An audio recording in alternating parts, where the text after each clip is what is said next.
welcome back to the Call Me Other podcast. Today we have a special guest with us. We have Jacorian Randle. He is coming to us fresh off the campaign trail. He ran for the Texas Texas House of Representatives District 22. Fumble my words there. But thank you so much for joining us today, Jacorian. How are you? Oh, I'm great, and thank you for inviting me to the show. I mean, I love being on shows and just talking from my view and listening to other people's views. But I'm feeling great, actually. I'm very optimistic and I'm very well rested. So I'm loving it and I'm feeling good. Yes. Now, Jacorian, we definitely are going to get into all things elections. But before we get into the election, let's talk a little bit about you. I looked up and I got a little bit in your business and I saw you were born in 1998. You were just 22. What, at such a young age, makes you just want to get into the political field? If you could just tell us a little bit about your background. Yes, I was born in 1998 and I am 22 years old, running in District 22 for the House of Representatives. Right. Well, I lost it anyways, but hey, it was a great experience, and I've gained a lot of knowledge. I think I have like 4 years of college education just from running for office, actually. I have more experience than any political science major. So I'm loving that aspect of it. True. But I got into politics in 2018. I joined the Jefferson County Republican Party. I was on their county executive committee for about 2 years. And I believe next Tuesday they're going to appoint me back to the county executive committee since I'm off the campaign trail. So I'll be going into my third year. So yeah. And then I was being a part of the JCRP. I was on the finance committee and I chaired the tech and data committee. So I helped with the finances and I was the lead on our technology and all of our numbers and data. The stats matter when it comes to politics. It really, really matters. And I'm sure we'll discuss that later on. Yes. Same thing in 2018. I was the board president for the Gonchaga Young Republicans, as well as a member of the Texas Young Republican Federation's board of directors in their policy committee. So on their policy committee for our state chapter, I got to analyze legislation, write policy briefs, policy statements for our members who went to go testify in the Texas House and the Texas Senate. And so that's how I began. And my start on the campaign trail wasn't actually ideal. I didn't want to run for office. Really? But,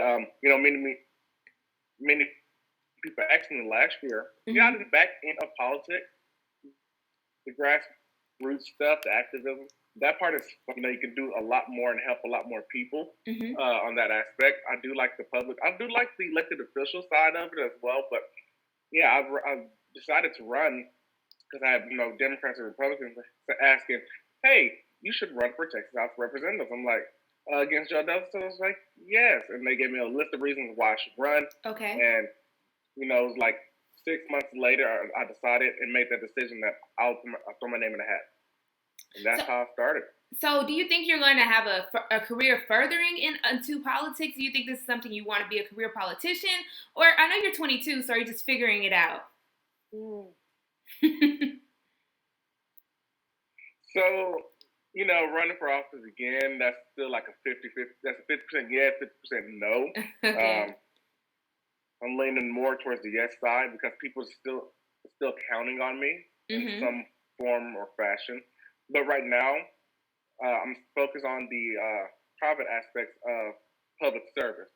So right now, I'm focused on our Second Chance Community Outreach Project that the Jefferson County Republican Party have that we started, and we're going to focus more on that now since the election's over. This election year was crazy. Yes. And so now that it's over, I can focus more on that and help, people with minor offenses on their arrest records get those expunged so they can get high-paying jobs, et cetera, et cetera. So I'm going to start focusing more on the private side right now. Okay, that's definitely so important. So tell me, your reaction to the campaign trail and everything that's gone on with the presidential election for 2020. What was that like for you, just sitting back and just watching it while also being on your own campaign trail? COVID-19, so much 2020 has brought us. Yeah, 2020 started off a little crazy. I mean, Trump got impeached in the House in January, I believe. And then we found out... That's so distant. In March. Yeah, so we had March, COVID-19.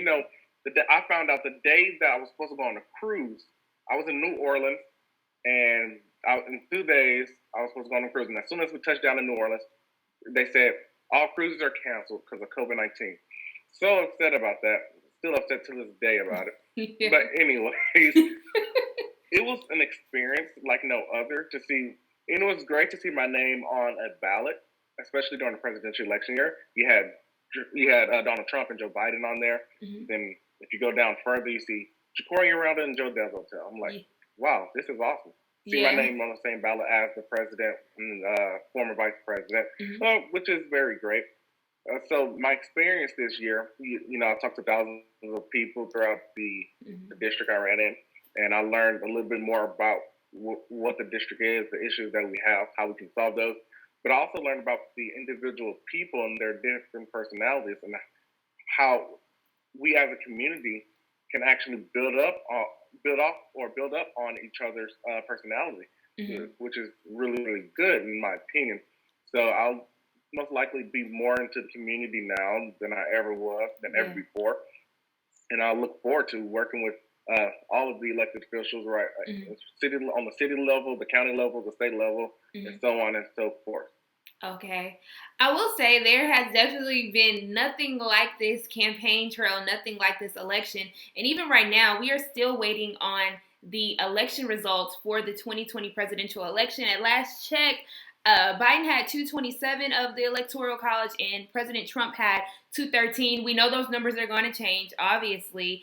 But as someone who did vote, of course you are a Republican. How did you feel this election went in regards to the Senate as well as the presidential election?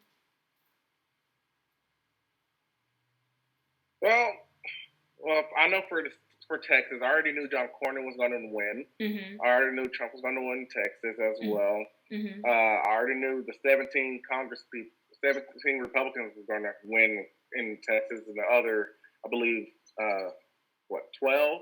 Yeah. Or so were going to be Democrats. And this is stuff that we look at in numbers and data. Mm-hmm. I was a little disappointed that people like Wesley Hunt and Sandra Whitten and also Kim Klacik up in Baltimore. I'm really upset about their races. I was really optimistic for it.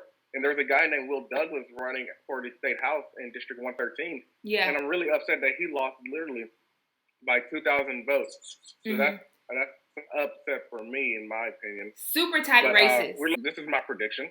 I'm not going to say this is final, but I think he's going to get Georgia at most 294, and Biden's going to get, I believe, 244. So Trump, I believe, is going to win Georgia if you're just looking at the numbers right now. Mm-hmm. I think Arizona is back up for grabs now since it went from 95% to 86% reporting, in my opinion. Yeah. So in order for Joe Biden to win, he has to win either Pennsylvania and Michigan, or Wisconsin, Michigan, and Pennsylvania all together. Right. Trump has to win just Pennsylvania or Michigan. Right.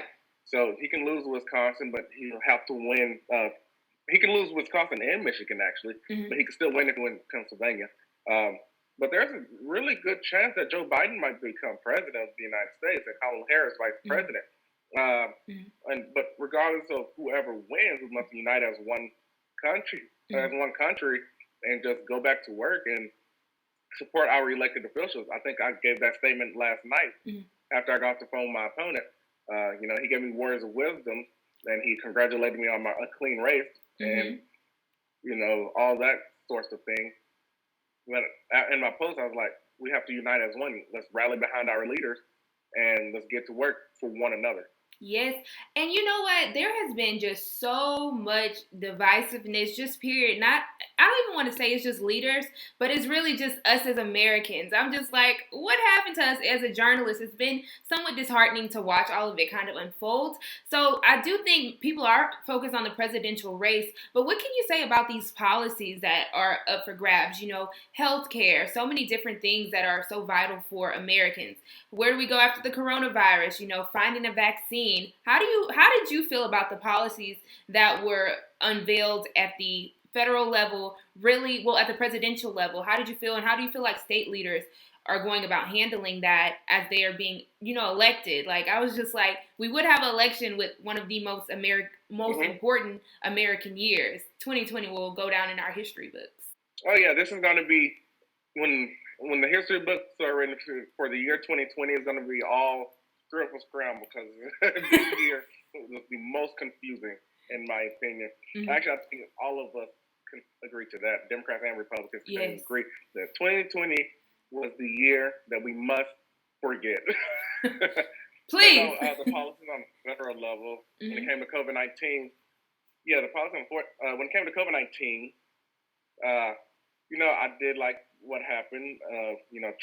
Trump actually let states handle their individual responses because, again, no state is the same. No. And you can't have a uniform response across the entire country. And if you're not going to have a uniform response, the president should not just be handling different responses for 50 countries. You should have the governors do that. So I did like the fact that he let the governors handle the situation themselves. He enacted, I believe the Military Production Equipment Act or something. I can't remember the name of it, or the Defense Production Act. There we go. Yeah, to provide PPE and different things. We produced over 850 million. 850 million PPE. Hundreds of millions of ventilators made, so on and so forth. So we have the equipment ready for those who actually need it, for our healthcare workers, for our frontline workers, so on and so forth. Joe Biden's COVID-19 plan is kind of the same as Donald Trump's, in my opinion. If you read it, I mean, it kind of correlates. Now, when it comes to healthcare, they have different opinions on healthcare. Joe Biden wants to keep Obamacare and build up off of that. Call it Biden-care, of course. And Trump wants to get rid of it. Yeah. And create a more free market healthcare system, which, in my opinion, I believe that will work more and lower drug prices more. I mean, Obamacare increased premiums by thousands. My mom lost her small business in the medical field, actually, in 2012 or 13 when Obamacare came into effect. Wow. Due to all of the increased costs, due to the increase in taxes. In 2018, I did taxes I was a tax professional. And the individual mandate that came with Obamacare actually hurt a lot of people. And I saw it with my own two eyes because I was literally sitting there and I'm like, hey, you don't have health insurance?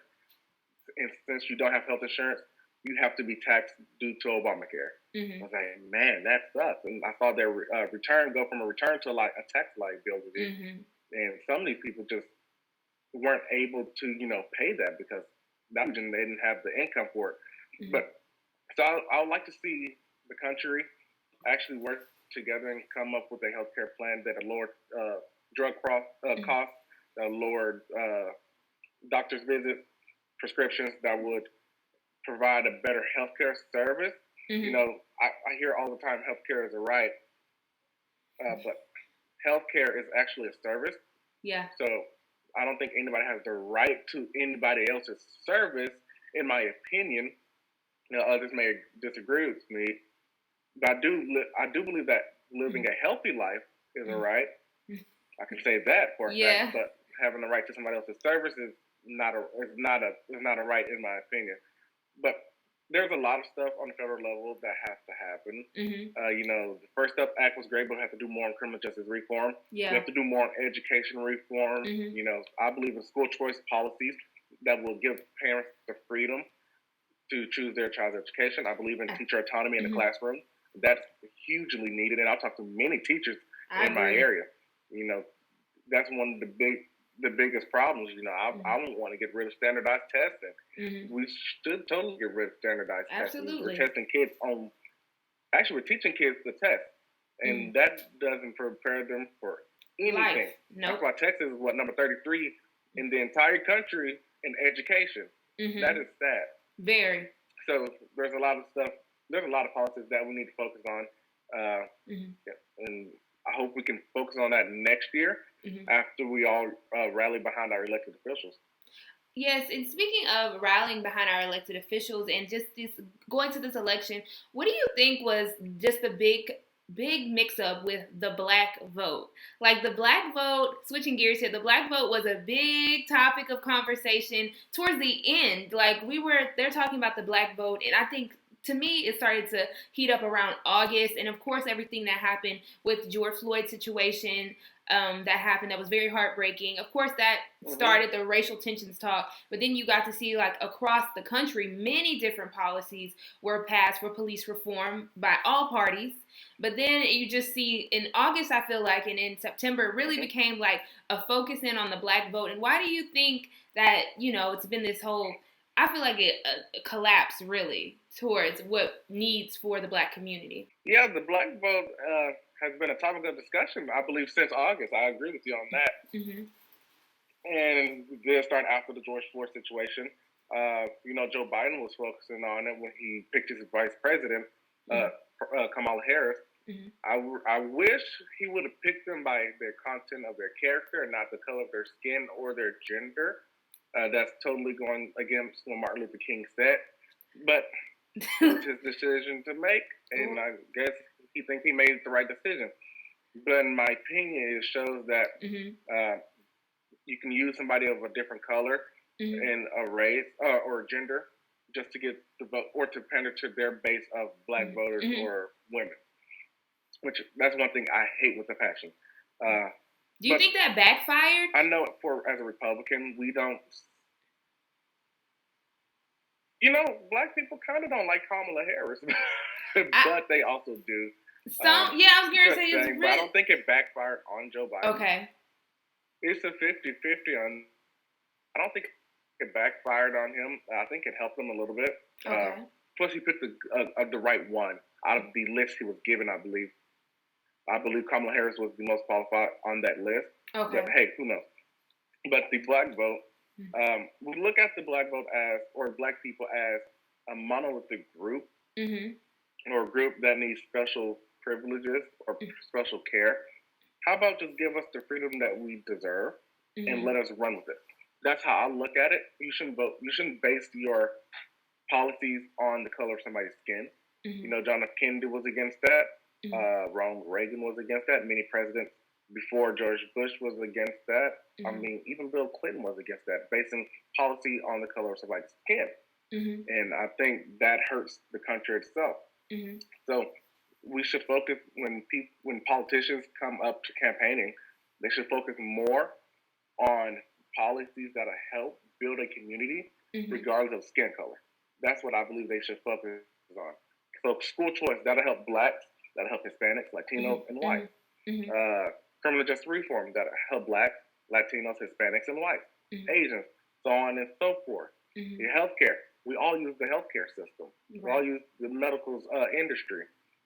If you create policy that will pretty much give us a choice in our own health situations, that'll help each and every ethnic group in this country.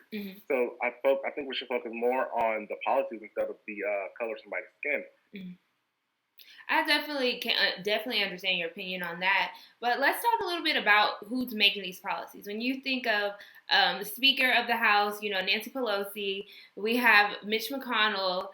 These people are 80-something years old. Even Joe Biden is up there. President Trump, they're up there. So talk a little bit, to me, like the political parties are a little bit behind. Because I know a big push was also the young vote. The young vote, the black vote, the Latino vote all came into people's mind in like August.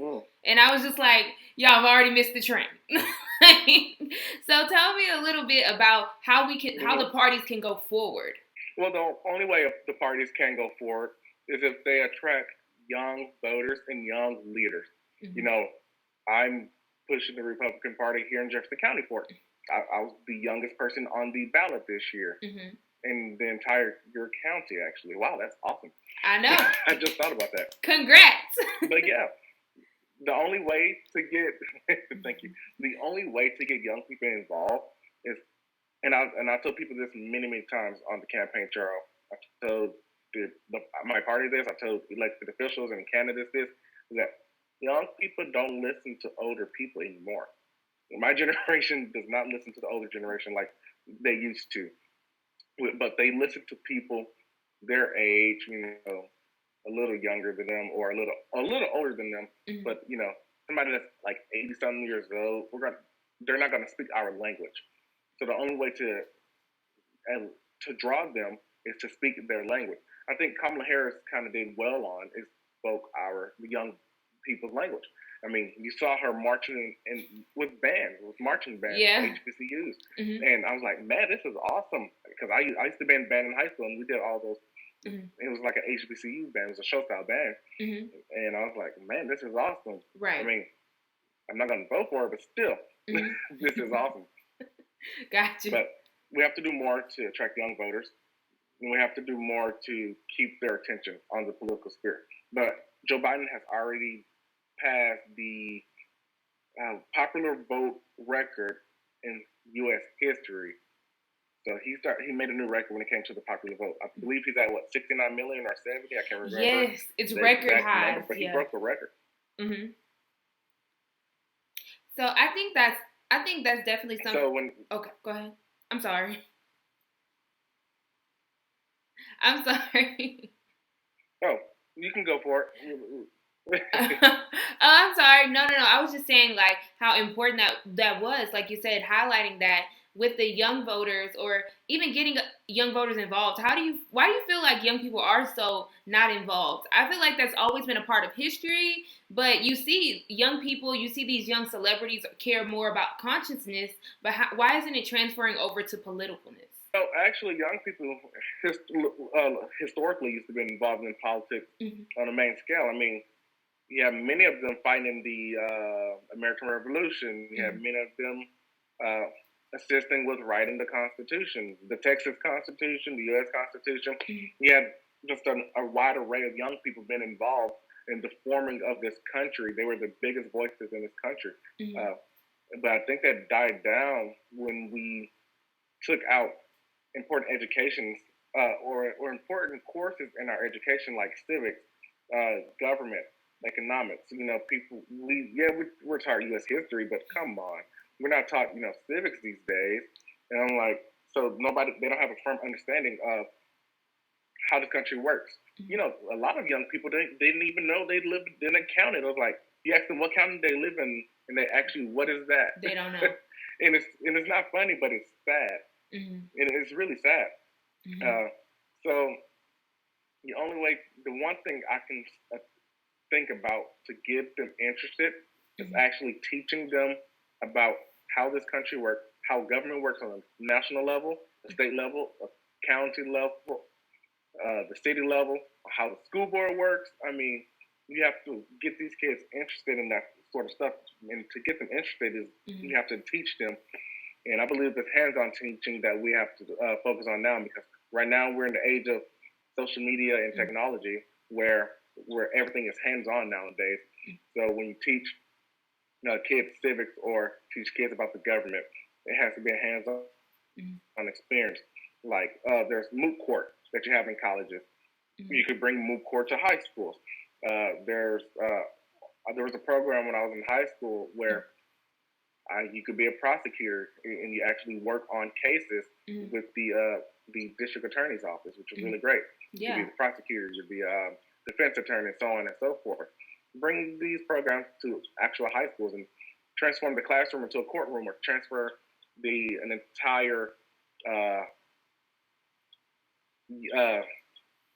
what's the word?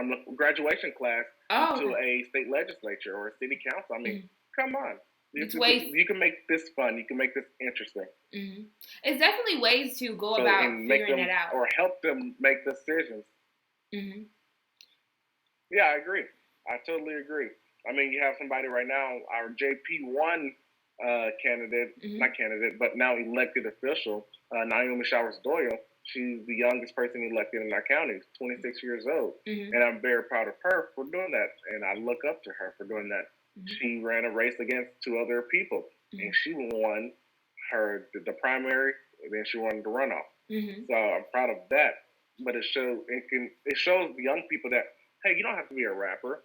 You don't have to go to the NBA. You don't have to go to the NFL. You can be a politician. You can be a judge at 26 years old, or you can run for state house at 22. I mean, just look at all of the examples that you can do. It's just not, don't just limit yourself to being a rapper or a professional athlete, because there's much, much more to life than just that.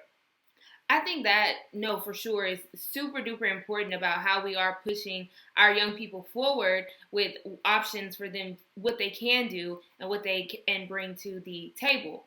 So I think all of that is so important. So I do want to talk a little bit about being a Republican in today's climate. Do you think there are misconceptions about minority Republicans? Like when you think of Black Republicans, like you saw people supporting President Trump and they got a lot of backlash.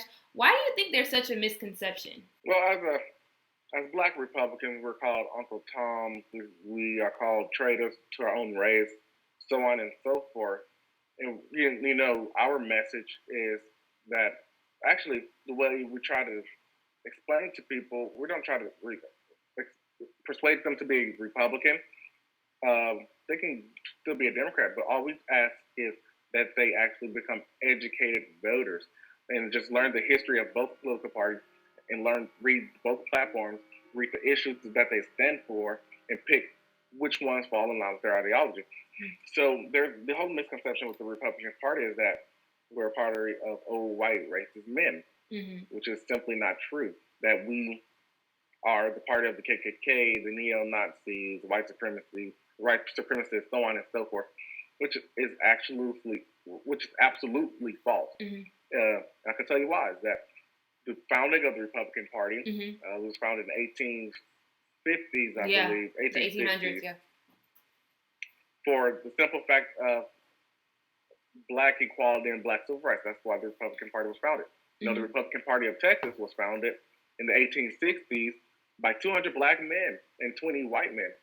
That's the Republican Party of Texas. We had a total of 3 Black chairmen. So far, the Texas Democrat Party had 0 Black chairmen. Just saying. Just saying.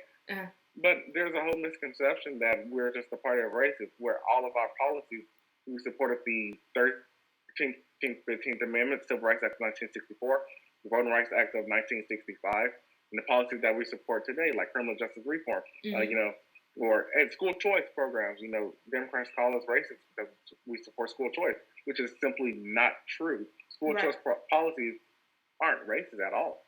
It actually gives minorities more freedom in choosing their child's education. You know, while Democrats believe in keeping them in the same school, well, like Joe Biden says, don't mix them up in a racial jungle. I just had to throw that in for some odd reason. There's just many. You just look at the Republican platform, and you can see that the policies that we support, the ideology that we have, actually is in line with a lot of Black people and a lot of Hispanics and Latinos. You know, we're raised minorities. We're raised on conservative ideals. Yeah, we are. That's what the Republican Party follows.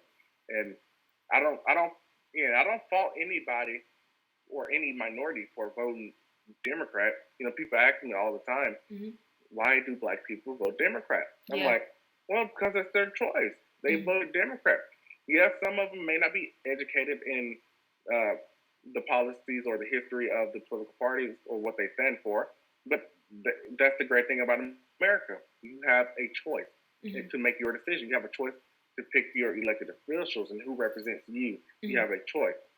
So I'm a Republican, mainly because of my conservative ideals. You know, I'm totally against abortion. I'm for school choice policies. I'm for fixing our criminal justice system. You know, I'm for that fair battle for freedom and equality. You know, Milton Friedman, who was a Nobel Peace Prize economist, really a great man, said a nation or a society that puts equality above freedom will end up with neither, but a society that puts freedom above equality will end up with a little bit of both. The Republicans believe in putting freedom above equality, because if we have freedom, if we structure freedom first, then equality will follow. And that is true today, because with equality, if you just have 100% equal country or nation, we'll be equally poor, we'll be equally oppressed. I mean, we see that happening in Venezuela, you see it happening in Cuba, Russia, China, all of these socialist, communist regions or countries in the world. Yeah, and I think that's so important to highlight is that there are misconceptions because there is a historic. You can look at the numbers that as they come back. I think it was something like over 70% of voters, black voters, were of course in went to the Democratic Party, and then 50% the Latino vote was split half and half. So there definitely is a conversation around like different things that black voters can bring to the different where's the black vote go, where do things go, period. But I think the big conversation here is what can these parties offer, like you said, us as American people. I think there has been structurally like people just lean towards more parties, but how do you think there can be like a balance with people being able to look at issues and different things that people can offer communities, like you said, offer these communities? Because I do think you get these policies, you have these policies that are passed to help certain socioeconomic groups, but what about the working class? So how do you think that can go about doing that? So to go about bringing a balance between our elected officials and our working class, that was your question, pretty much. Yeah. Just trying to make sure. Okay. All right. To bring that balance, I believe. Well, we do have the balance right now. We have the unions. And that's all I'm gonna say on that part. We have the unions. But actually, I think the workers need to speak for themselves. You know, they have they have their unions. The unions speak for them, but I think it's time for workers to start speaking for themselves. And the way that we do that is if we talk to our elected officials and say, "Hey, this is what we need. Can you get it done?" Or you get a group of, if they say no, you get a bigger group and say, and come to your elected officials and say, "Hey, this is our needs. Can you get it done?" If they say no again, you vote them out. Yeah. So the way we vote the election ballot is our voice. And when we vote, our voices are heard. So that's the ways I can think of right now. Yeah. Of the way that working class people can actually get their voices heard. Yes. Now, definitely I have to ask, do you think there will be any fallout from this election? I know there was a little bit of hysteria coming from so many people that were just like, I don't want to go out after the election night on Tuesday. So do you think there will be any fallout for whoever is voted in or reelected for President Trump? I know there'll be a lot of court battles. Until January, there'll be a lot of court battles. I think this election will be decided in the court. Trump is already saying he's going to call for a recount in Wisconsin. Yeah. Which we already know what's happening there. There's 100,000 more voters than there are registered voters. So there's some iffy stuff going on there.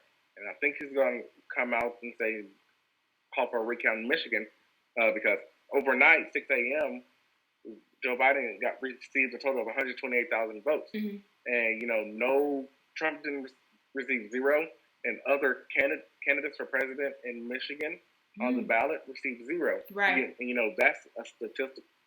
Statistically, that is not possible. That's right. Statistically speaking. But will there be fallout? I mean, there's already protests in Washington, D.C. right now that's happening. Or that happened last night. If Trump gets reelected, we might see the Women's March come back again like it did in 2017 after his inauguration. I know there will be protests from either side, but I don't think it's going to be as bad as we thought. We were hearing that we're going to have another civil war. People hyping that up. Oh, we're going to have another civil war. Let me buy guns and ammo. And I'm like, after last night, I'm like, well, I feel nothing. I honestly feel nothing right now. Right. So I can't be sure on that. That's exactly how I feel. I just feel like as a journalist, like you're just kind of waiting for it to kind of all be over. So like you said, I actually feel pretty good waking up after the election. I think there was a little bit of concern, but I think the the tightness of the race kind of has relaxed people because we understand now that we may not know for honestly a couple of weeks. Yeah, correct. You have Biden supporters who are crossing their fingers, hoping Biden win. You have Trump supporters crossing their fingers, hoping Trump win. Both sides are looking at it from a numbers game. Like, hey, if Biden wins this, he's going to win the election. All he needs is a couple more states. If Trump supporters are looking at it from the Trump side or the right side and saying Trump only needs this state and this state to win the election. Me, I like to look at it from both angles. Yeah. Say, hey, Joe Biden needs this to win, Trump needs this to win, and Joe Biden has a good chance of winning. We can't be too sure right now. Right. Never know. But hey, who knows? We'll see what happens in a couple of weeks, or maybe a few weeks. We probably won't even know until December. I really don't think we're going to know anytime soon. So, like I said, I think any amount of hysteria would be utterly ridiculous at this point because it's just no reason. So I do think that's so important. But yeah, I agree. Yes, definitely. So before we go, though, I definitely wanted to talk a little bit about you, Jacorian. Just tell me a little bit about where do you plan on going now? Where do you plan? Because I know we talk about the presidential race, but honestly, on a local level, if you know anything about politics, it's all about the state and the local government. That's who has final say over many of our day-to-day lives. So tell me, where do you go from here? I know you say you're focusing on different policies, reforms, private sector, different things, but how do we go forward now? Because the election, we don't know when the presidential election will be figured out. So what now for Americans as we focus in on so many issues? Well, for now, until January 20th, well, we have up until January 20th to decide a president. So that's the thing. But for us, for right now, is that we focus on our state, we focus on our local government, and focus on actually getting reform passed, actually getting things done, policies passed, reforms implemented, so on and so forth. That's my opinion. That's what I believe that we should focus on right now. We can wait. We can't do anything about the presidential election. I'm sorry. We already voted. We can't do anything about the presidential election but wait and be patient for it. But instead of just sitting on our hands and sitting still and waiting on these numbers to come in and waiting on a victor in the presidential election, let's actually get things started in the House, in the Texas, or in the state legislature. Let's get something started in our city council. I know for Beaumont, they're focusing on our water. I mean, and that's a whole nother story for another day. In Port Arthur, they're focusing on economic development. In many countries, they're focusing on things that pertains to their community. So I believe that as a community, we must come together and actually start focusing on us. Trump said in 2016, America first. Well, Beaumont first, Port Arthur first, or Atlanta, Georgia first. Focus on what happens in your city right now, and before we even focus on this presidential election, because that is out of control. But let's actually focus on what is in our control, which is our city council, which is our utilities, our roads, our infrastructure, our parks, our schools, so on and so forth. That's what we most focus on. As for me and my future in politics, again, I'm still focused on the private aspect right now. We have a city council election coming up next year in May, and so I don't know. I'll be focusing on that. I might be helping one of the mayor candidates, and maybe helping some of the city council candidates. I do numbers. I love numbers, and I just tell people, "Hey, you're gonna win. Oh wait, you're gonna lose." The numbers say so you can tell. With the numbers. So I'm planning on helping them. Some people are actually texting my phone literally right now saying, "Hey, you should run for city council." I'm like, I just got done with an election. That was a year. You want me to focus on it for another 6 months? Like, I'll think about it. That's my answer every time. I'll think about it. So we'll see what happens in the future. I know for right now, I'm focused on our criminal justice reform, which I've been focusing on that since 2018. I still think we have a long way to go. Very long way. I'm actually putting together a group right now. We might start a nonprofit throughout the state of Texas called Texans United for Justice or something. We'll see what happens with the name. But our purpose is criminal justice reform on a state level as well as on a local level. And so that's what we're going to partner with the county sheriffs, the county bar association, so on and so forth, and to see what we can do and what we can provide for them, the services that we can provide for them, so that we can keep people out of jail who are nonviolent and non-sex offenders, and just work from there. So that's what I'm focusing on. I'm also focusing on real estate. My family, we're about to start a family business in real estate. So, hey. You got your hands full. And who knows what happens. Yes, no, you definitely do have your hands full. I sure do. Now, I know you said you are a numbers guy, so I am curious. Do you think we need another stimulus? I know that was a big conversation. Ooh, stimulus. You know, looking at it from an economic standpoint, from what's happening right now, jobs are coming back. Mm-hmm. We're getting the jobs back. We're still having businesses closed. States like California and New York, businesses are leaving and people are jobs are being taken away from them. Mm-hmm. But states like Texas and Florida, we're seeing an increase in businesses. We're seeing an increase in jobs. Mm-hmm. So it's 50-50 on that. So I think people could use one more round of a stimulus check, mm-hmm. or we could extend the unemployment benefits. Mm-hmm. I think it was $600 a week, or every 2 weeks. I think we could extend that. Just stimulate our economy. That's what we need to focus on right now. Mm-hmm. So we could use another stimulus check. Probably not for everybody, but I believe a majority of the country could use another stimulus check. And to actually spend it, tell people don't save these stimulus checks. It's to actually, we give you $1,200 to spend, right. Not to pay off credit card debt, not to save. We give it to you to stimulate the economy. Go buy a TV. Go buy groceries. Get some gas. Get some gas. No, that's so true. So, no, I think that's so important. I know many of us will be watching tonight to see. I feel like tonight is going to tell the story of how long we wait for this election season, for everything. But it has been so wonderful talking to you, Jacorian.